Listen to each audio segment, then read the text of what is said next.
The honourable member for Caribou, Prince George. Thank you, Mr. Speaker, and it's always a pleasure to rise in the House, especially to talk again about Bill C-10. I've rose a couple times on this important piece of legislation, and Mr. Speaker, it's curious. It's curious that the government is picking this to run through so quickly. This is a piece of legislation that they continue to say is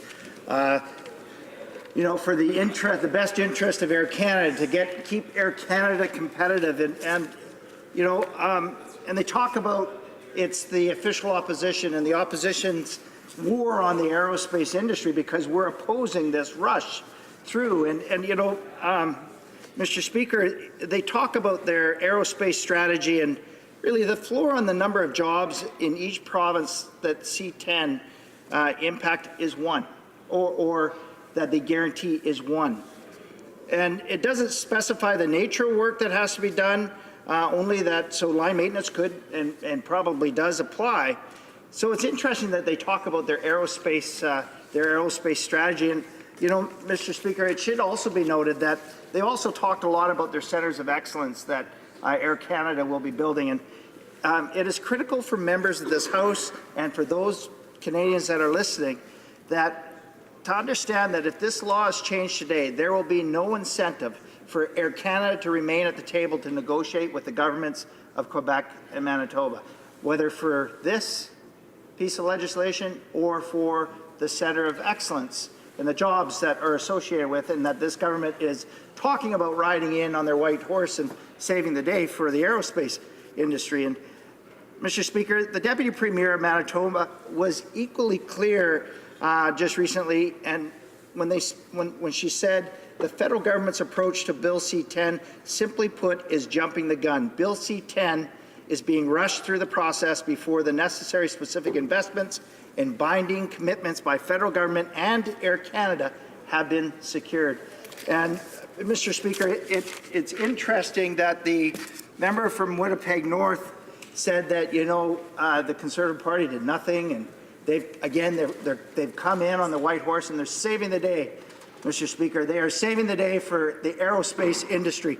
And it's interesting again that if their contention to saving the day is resolving litigation between Air Canada, Quebec and Manitoba, Quebec is Parliament stepping in and effectively siding with Air Canada in a dispute with the legislation after Quebec and Manitoba were in the court fighting for it, is sound public policy.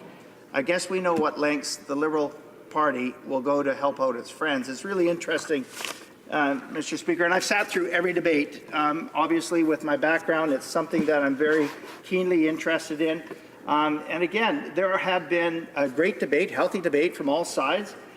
And again, Mr. Speaker, the language that the other side, the government is using, the Liberal Party is using, is that this will give Air Canada a competitive advantage on an ever-changing global environment. And I think we mentioned it before, Mr. Speaker, and I'll go into some details because the Parliamentary Secretary to the Minister of Transportation did her best to talk about airline and airport and aviation economics. And I think I'll remind the House again about my background with that and some of the things, the challenges that we face. Because I think that given everything that Air Canada has been granted over the time, and I think I should probably start off about 30 seconds ago by saying I'm a fan of Air Canada. I absolutely am a fan of Air Canada, and we've got relatives and friends that are employed by Air Canada. This is about keeping and protecting jobs in Canada. Nothing else, Mr. Speaker, nothing else. And the government would like us to think, and like Canadians to think, that this is an attack on the aerospace sector, the 170,000 aerospace jobs throughout Canada, because fundamentally we're against Bill C-10 and what that will open up in terms of shipping jobs overseas. Mr. Speaker, the proposed amendments to the 1988 Air Canada Public Participation Act means that the jobs of 3,000 Canadians who provide aircraft maintenance would and could be affected. Under the amendment, Canada would still be required to do some maintenance work in each of the 3 provinces, but as I said earlier, Mr. Speaker, One job. It could be one engine overhaul, one oil job, that's it. That's it, Mr. Speaker. They're allowed to change the type or volume of any or all of those activities in each of those provinces. As well, they are also allowed to adjust the level of employment in each and all of those areas. They'll be free to dictate how many people will be employed by these centres and what work they will do. Mr. Speaker, we continue to ask this question. Why the rush? Today, for the very first time, the Parliamentary Secretary and Minister of Transportation mentioned Mirabel. Talked about, and we've also heard that there will be other legislation in place that guarantees that these jobs will not be lost. Mr. Speaker, why the rush? Why can't we have an honest debate? Why can't we have an honest discussion? Mr. Speaker, the government continues to use the excuse that this legislation will make Air Canada competitive, more competitive. We all agree that it's time Air Canada becomes a private sector company that is not supported by taxpayers, that they are competitive on the global environment or on the global stage. And they are.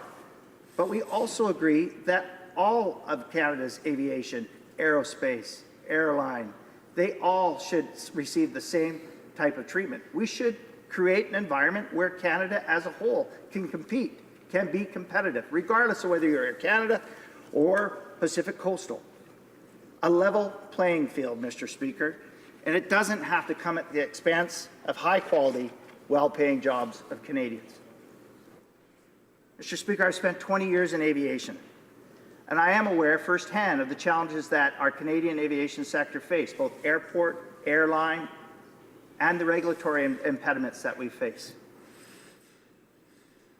Air Canada in 1988 inherited 109 aircraft, Mr. Speaker.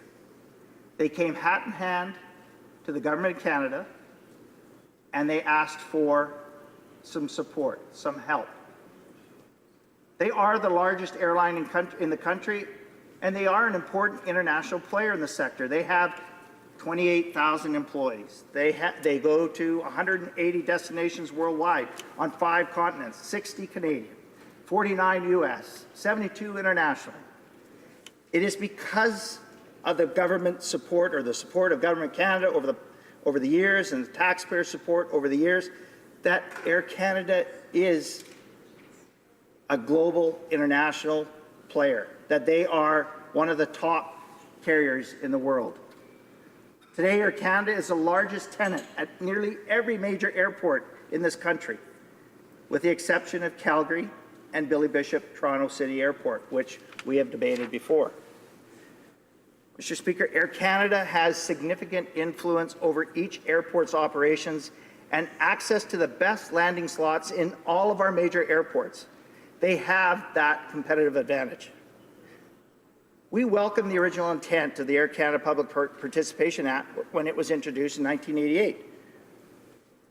But let's remember why that act was put in place.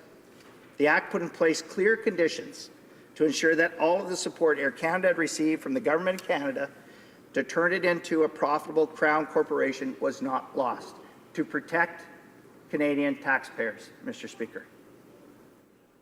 There were 4 conditions. 4. Air Canada would be subject to the Official Languages Act, would maintain its headquarters in Montreal, 75% of its voting shares had to be held by Canadians, and finally, Air Canada had to maintain operational and overhaul cities in the City of Winnipeg, Montreal Urban Community, and the City of Mississauga. Given all of those recommendations, all of those parts of that legislation, they picked one, Mr. Speaker, to change, to overhaul. Even the Canada Transportation Review, released earlier this year in February, the Emerson report cited 60 recommendations, and they picked one. Again, why the rush? While it's exactly unclear what level of benefit this legislative change will give Air Canada, one thing is clear, is that the intended change will make it possible for the carrier to move thousands of jobs from Canada to other jurisdictions. And today they informed the House that they are considering legislation that will protect those jobs. Well, why now? Why at this point are they bringing that up, Mr. Speaker, when they could have earlier on? Mr. Speaker, if we're talking about giving further competitive advantages to our national carrier, or one of our national carriers, why don't we look at the industry as a whole? Because, Mr. Speaker, if Air Canada, after being afforded all of these competitive advantages previously in the protection of successive governments, and Air Canada is still having difficulties remaining competitive, it might be a sign that our national aviation industry might need a little overhauling. Let me talk about some of the challenges that our aviation industry is facing as a whole, Mr. Speaker. Air transport is a critical economic and social infrastructure, providing access to trade and investment, connecting people to jobs, friends, and family, and delivering vital goods and services to remote areas, such as medevac and critical life support. Mr. Speaker, geography, population size, and the environmental conditions in Canada increase the operational costs of air transport compared to other jurisdictions. It is, while being a distinct advantage in some, it is a disadvantage for some carriers in Canada. The Canadian passenger market is relatively mature, and we've had some significant gains over the years. We're a market about 122 million to 125 million in-planed and deplaned passengers. It pales in comparison to the emerging and developing markets around the world. In some measures, it's due to the very same policies developed for the industrial and economic environment of the 90s. Simply put, Mr. Speaker, the very same policies that were designed to protect our industry are now the ones hindering it. Most of Canada's domestic air services are provided by Air Canada and WestJet nationally. We have a small number of regional and local air carriers that help serve the underserved markets. Some of these small Tier 3 are aligned with our national carriers, and they allow for better customer service and connectivity. In the 90s, Canada saw the Southwest Airline low-cost model introduced by WestJet. This came at a time where consumers and communities were held hostage by predatory pricing by Canada's two major carriers at the time, Canadian and Air Canada. Mr. Speaker, smaller communities throughout Canada and Canada's north are served by regional and local carriers. Canada's main charter carriers are Transat and Sunwing, and those are focused primarily on seasonal vacation destinations. WestJet's entrance into the Canadian market in the early 90s created excitement by offering low-cost travel. Actually, Mr. Speaker, allowed Canadians to experience air travel, some for the very first time, Mr. Speaker. There was at a time that air travel was only for the elite, was considered glamorous and accessible to only those who can afford it. At one time, Mr. Speaker, a round-trip ticket into my riding of Prince George was in the thousands from Vancouver. Now it's in the hundreds. With the entrance of low-cost carriers and competition, air travel was now easily afforded, and this stimulated market growth. Both Air Canada and WestJet have now introduced lower cost, low fare, or charter subsidiaries, such as Rouge and Encore. This has stimulated the growth in a number of markets, and as we speak, Mr. Speaker, there are currently a number of startup low-cost carriers at various stages of financing that are expected to enter the market in the short term. This will ultimately lead to a price competition with existing carriers for a time. Our national carriers will react with greater seat sales and maybe even a few new routes, but ultimately, as past will dictate, the only new entrants with deep pockets will survive. Mr. Speaker, all this to say, maybe it is time to reconsider policies that may have served us well when the Canadian aviation industry needed protection to flourish, but now it impairs our competitiveness. Of course, such protectionism comes at a cost. It's largely borne by Canadian consumers, who pay relatively high airfares, and by Canadian travel and tourism sector, also due to higher costs, has been losing market share for over a decade, unable to compete or go head-to-head with the big boys because of the deck is stacked against them. Airline startups and failures are frequent, Mr. Speaker, and ultimately the only ones that suffer the most are the communities and ultimately the consumer. Mr. Speaker, I want to talk to you a little bit about airports. The Conference Board of Canada estimates that Canadian airports in 2012 accounted for $4.3 billion in real GDP. but had a total economic footprint of $12 billion, generating almost 63,000 jobs and contributing over $3 billion in federal and regional taxes. Canada's airports are vital to the success of the Canadian economy. They are key gateways for inbound and outbound tourism, business and personal travel. Domestic commerce and international trade all are predicated on access to our Canadian public. Canada is blessed with strategic geographic location, Mr. Speaker. We are at the crossroads of the great circle routes between Asia, Europe, and the Americas. We have this competitive advantage that we as a nation have never fully taken advantage of. Our competition have successfully negated this competitive advantage with integrated policies and programs aimed at stimulating inbound tourism and facilitating connecting traffic through their global hubs, essentially overstepping, or to use an aviation term, overflying Canada. Canada's airports face increasingly aggressive competition from countries that have recognized the importance of air transportation as a driver of economic growth. Our neighboring U.S. counterparts market directly to and easily access a large portion of Canada's U.S. transporter and international travel market. Our cargoes are shipped to U.S. ports and airports and then trucked across the line. Finally, Canadian airports also compete with each other for the allocation of limited carrier capacity. Mr. Speaker, our regional airports and communities are oftentimes pitted against one another in competition for airline service. As mentioned during the Billy Bishop debate, Canadian airports also face challenging times, along with changing aircraft capacity and a continued focus on environmental issues such as noise and residential encroachment. With the introduction of the National Airports Policy, a new framework was defined with relation to the federal government's role in aviation. This happened in the 90s, Mr. Speaker. NAS airports comprised of 26 airports across Canada that were deemed a critical link for our country. These airports were deemed essential to Canada's air transport system. The airports served 94% of the air traffic in Canada.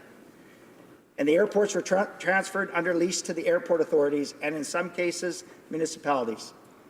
The infrastructure of many of these airports, if not all, was antiquated and all in need of attention. Through the transfer negotiations, reinvestment monies were given, but the expectation for these airports that they were to do everything in their power to be and can be self-sufficient. Airports have very few revenue generation streams, Mr. Speaker. With the transfer of airports to newfound independence came the realization that user pay systems were needed. Airport improvement fees became the norm, and today we have airports that are incredible examples of the NAS transfer. We also have airports that have struggled to remain competitive and viable. Mr. Speaker, there are a number of things that we should be talking about with respect to our aviation policies and our aerospace industry. Airport rents, for example, can represent up to 30% of airport operating budgets, far more than what would be expected in dividends and income tax from private for-profit such as those in Europe. Mr. Speaker, Canada collects $300 million from airports across Canada, and they reinvest $50 million. $300 million to $50 million, Mr. Speaker. Our NAV fees, our security fees, are amongst the highest in the industry. Mr. Speaker, if we really want to get competitive, we need to fully integrate parts of our local transportation system. We need to look at aligning our foreign trade policy, our free trade policy, with our air policy. We need to look at our tourism policies and align that with our trade policies. Mr. Speaker, as we speak, we have carriers that are struggling. We have airports that are struggling. And this government wants to give one carrier a competitive advantage. They continue to stand before us and say, Air Canada, this will give Air Canada a competitive advantage. If they want to show true leadership, Mr. Speaker, they want to show true leadership. They could align our policy, our promotion. They could stimulate air travel to and from Canada. They can look at holistically at our tourism, aviation, and our trade policy, and bring it all into alignment so that carriers, regardless of whether it's Air Canada, WestJet, Pacific Coastal, to name a few, the dozens of Canadian air carriers can remain competitive. This is low-hanging fruit, Mr. Speaker, and they're rushing it to look after their Liberal friends when really what they could be doing is taking a step back and reevaluating Canada's aviation system as a whole. This isn't an attack on the aerospace sector, Mr. Speaker, as the government would like us to believe, or like the Canada to believe. This is giving one company, one organization, a competitive advantage over others. Questions and comments. Question commentaire. The Honourable Parliamentary Secretary to the Prime Minister. It was interesting to listen to my colleague across the way on two fronts.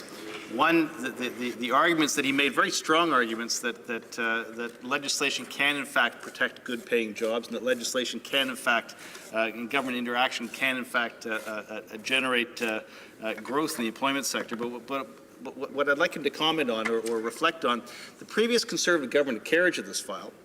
And if the previous Conservative government carriage of this file and came to the conclusion, I think that I'm paraphrasing it correctly, is that effectively they agreed with Air Canada that there was no provision to legislate here, and that legislation was weak, and they weren't going to intervene on this, and effectively decided to do nothing, whether doing nothing on this file was preferable to securing the jobs that have been secured through C-14. Whether the previous government's position of doing nothing on this file, but agreeing with Air Canada that they had no obligation to do any work in any one of these major cities, whether that was in fact the responsible direction to go, or whether this position is actually an advancement on that by the fact that it protects real jobs in real cities.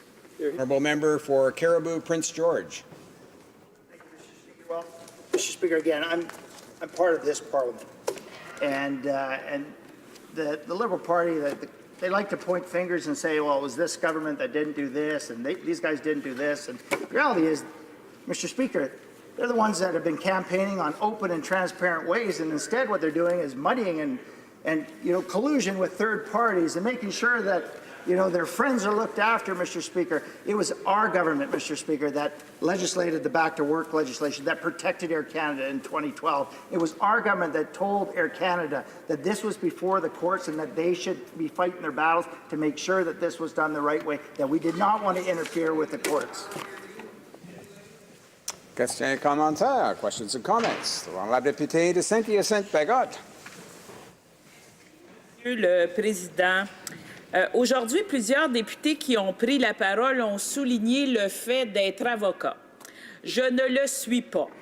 Par contre, je suis très inconfortable à voter en faveur d'une loi qui rend légales des pertes d'emplois qui, encore aujourd'hui, sont illégales. Notre collègue nous a parlé de son expérience dans le secteur de l'aérospatial et les différents commentaires qu'il a fait nous l'ont démontré. J'aimerais savoir s'il a le même inconfort que moi à voter en faveur d'une loi qui rend légales des pertes d'emplois qui sont aujourd'hui illégales. Honourable Deputy, the Honourable Member for Caribou, Prince George.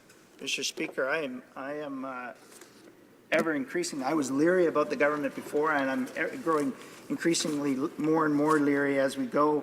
The government likes to tell people, or tell us, just trust us, just hang in there, get it to committee, and we'll have the discussion. We'll have the collaborative effort. And all we've seen with this government, Mr. Speaker, is that they take it away and they get their way and they enforce their way, and then they get around committee and they force the majority anyways. And the reality is, if they don't like what's being said, they just grab their toys and they move to the next sandbox. It's like they don't have to listen. They don't have to listen to what we have to say. Mr. Speaker, the reality is that this government continues to say, just trust us, trust us. Well, Canadians are learning what it means to trust them. Broken promises. Nothing about this government is open and transparent. As a matter of fact, all it is looking backroom deals and looking after their friends. And I do not trust them, Mr. Speaker. And I'm with the honourable member from across the way. There's just more and more ambiguity with this government and more fuzziness. And Mr. Speaker, I think we should all be afraid.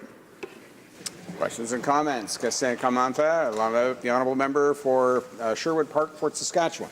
Thank you, Mr. Speaker. And I do want to take this opportunity to correct the member for Spadina Fort York, who wants to say the government did nothing, the previous government did nothing on this and nothing on that. Of course, our previous government made substantial investments in the aerospace sector. For example, just one example, $900 million for the Strategic Aerospace Defence Initiative, significant investments administered through Industry Canada that are supporting the aerospace sector. Now, this government isn't helping the aerospace sector here. In fact, they're going in the opposite direction. They're changing the rules in the middle of the game to allow jobs to go out of the country. So, Mr. Speaker, I wonder if the member can comment further on some of the significant changes we made, and it's not just for the aerospace sector, but for all businesses and for all workers, by making Canada a more competitive environment to create jobs, by lowering business taxes, by increasing our trading relationships. We did so much for the aerospace sector, for every sector, and now this government is selling out workers by changing rules in the middle of the game.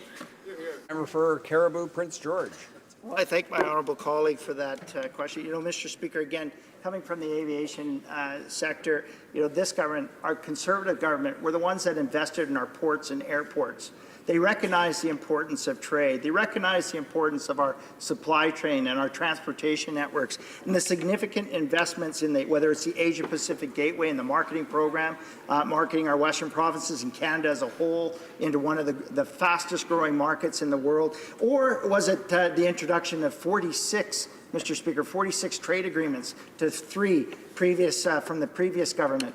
Mr. Speaker, our Conservative government got it. They saw the importance of trade. They saw the importance of connecting our goods and our people to the world. They got it. They understood it. This government is not understanding it, and they're narrow-focused.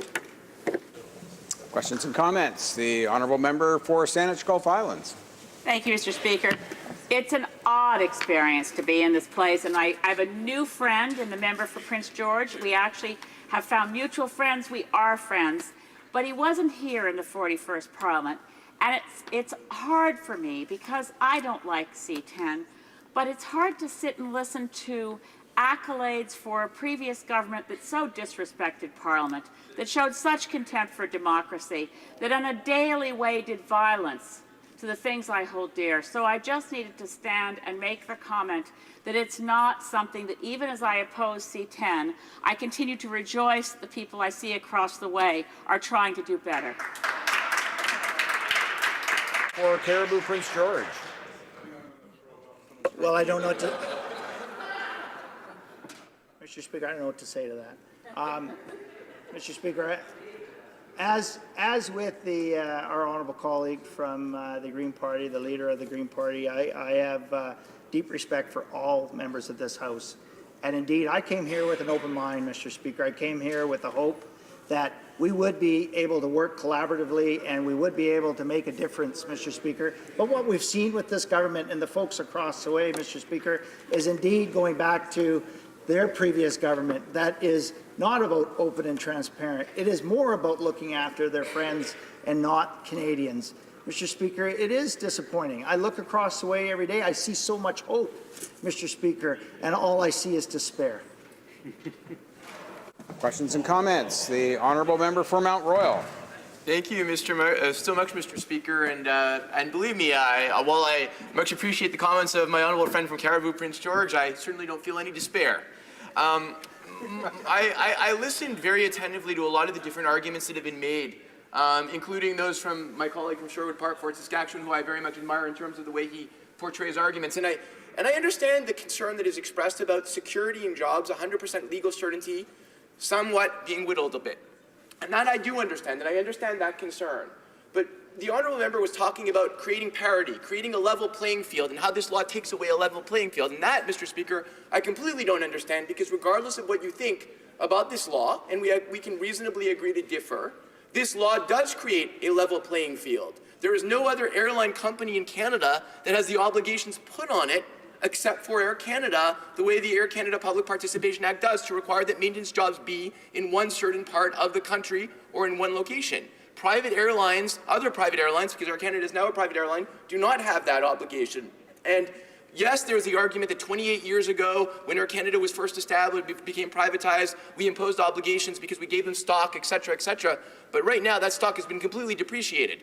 So I'd like to understand on the argument of not creating a level playing field. How does the honourable member argue that this creates a distinction between Air Canada and the other airlines by changing the law? Honourable member for Caribou Prince George. Mr. Speaker, and I appreciate the honourable colleague's comments. Mr. Speaker, every day when you're in aviation, when you are either meeting with a carrier that isn't Air Canada or when you're meeting with an airport that deals with Air Canada, you understand both the importance but also the breadth of Air Canada's reach, Mr. Speaker. And this government, again, I've spoke with members offline from the government about this and spoke to them about their language. They're using this language about making Air Canada competitive. And I guess, Mr. Speaker, the Canada Transportation Act review was issued in February. There were 60 recommendations for Air Canada, 60. And this government chose to pick one of them. And if they really wanted to have such a huge impact and be the white knight on the horses, Mr. Speaker, they could have took a step back, took some time, and actually looked at all of our aviation policies and our trade policies, aligning that to make all of us, Canada as a whole, competitive. Thank you.